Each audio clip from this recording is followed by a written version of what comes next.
You have all asked me numerous times and quite a few times over the years about trimming boxwood. If you follow me, you know I love me some boxwood. Probably a little bit too much. There's a few hundred probably here and over at the other farm. There's a lot. And yes, they need to be trimmed. So boxwood, you could either choose to trim or choose to untrim and just leave them natural. There's a lot of different types of boxwood. So let me first tell you, I use two types here. I am in zone 5 in Southeast Iowa. I use green velvet. It grows more round and spherical, gets about 4 feet maybe if left untouched, or green mountain.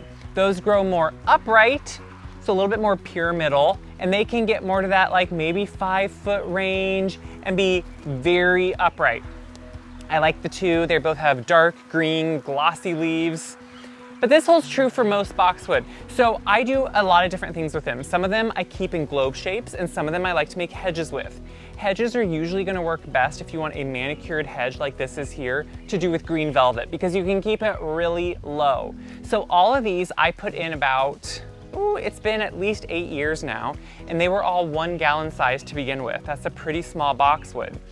And within the first couple years, I started trimming them. Why is that? When you trim something, it isn't just to keep it small, it's also to help it flesh out new growth. Every time you make a cut on something, it's a point where more growth is gonna happen. You make a cut and then it spurs more growth out of that.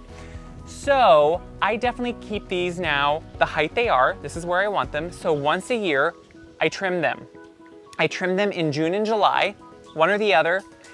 And the latest I would ever trim a boxwood here is August. That's it. If I trim it after August, any of that new growth that could push out, because again, trimming spurs new growth, it will freeze off or it will get frozen over the winter. It will turn brown and be more prone to winter burn, which is when boxwood turn brown. So you don't want to trim it anytime after August. So for these, it's pretty simple. You could put up a string line if you want to make sure your line is straight. I happen to have a brick wall here, and so I kind of can see my line, and I also have a sidewalk here, and so that's my line for the base. Now, you're probably gonna say you do all this by hand. It depends. Some of my hedges, I will use a gas-powered shears. If you use a gas-powered shears, you wanna make sure the blades are very sharp. You also wanna make sure it's very powerful. Shears that are by hand are a lot more precise. You can make really good cuts. This is what like a professional in England at those gorgeous gardens that we all fawn over, this is what they would use. I don't know about the brand, but I love this brand. It's Osakatune. I promise you, that's what it is. Not that you can read that. Japanese are known for their blade work. They do such precise, sharp blades. And I really have just always had good luck with these. And I like to get them in between. As you can tell, this isn't overly long. It's probably just about 1 foot long, not even quite on the actual blade part.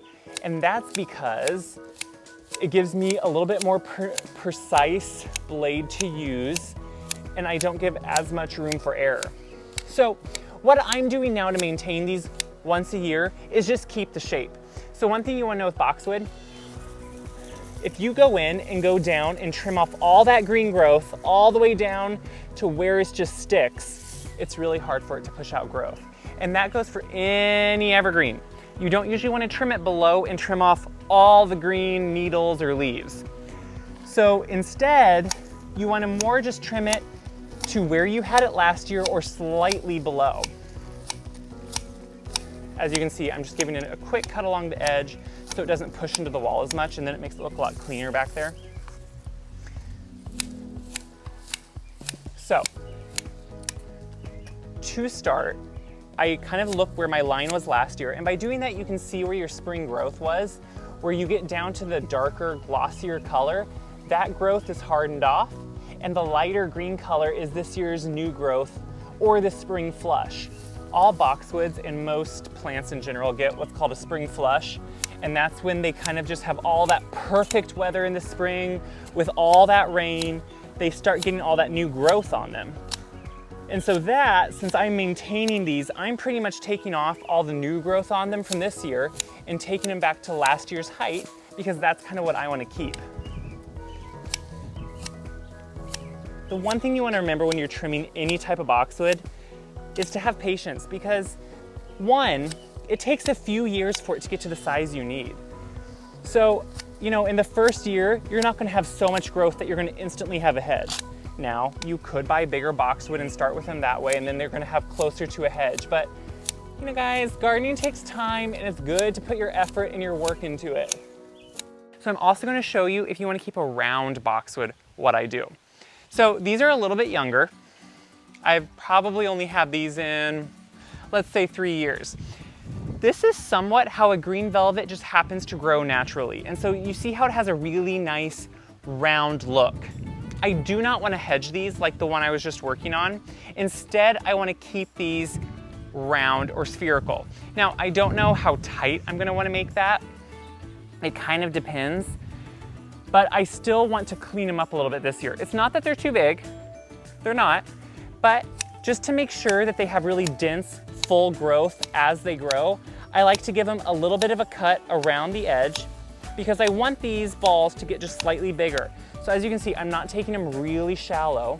And some of you are like, wait, if you want them bigger, why would you touch them at all?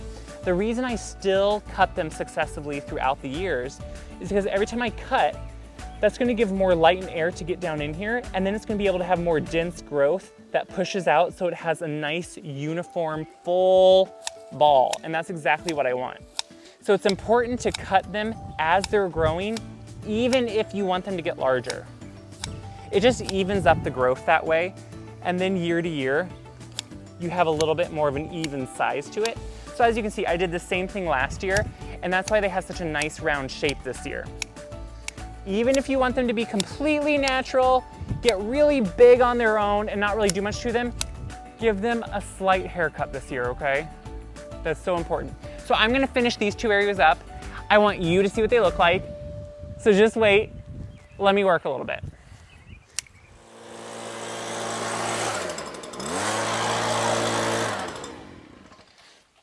So if this isn't an area where you don't want to have the clippings in around, if you have really nice rock bed, if you have a nice mulch bed and don't want those to be there, put either, I like to use an old sheet or like an old bed sheet or big sheets of cardboard. Either of those can work well to tear or cut up to fit around a plant, but not damage anything. And then they're a good way to catch the clippings and carry them away. So finally, I just want to show you, this is about a 28-year-old boxwood, believe me, it is. And it has been kept this size for all those years. Why is that? Because it is trimmed every year. I trimmed this about 2 days ago. I left the clippings here because I'm going to put mulch over them and you're not going to see them. But as you can see, you can maintain a perfect shape. You can maintain the size you want. It's just all about trimming. You need to trim in June or July. Do not do it after August. No good. Okay, I hope this helps some of your questions. Keep them coming. If I didn't cover anything in this video that you wanted to see, make sure to tell me. Share these around so everyone can know how easy gardening is, and we all could use some tips, right? Okay, this went long. I'm done.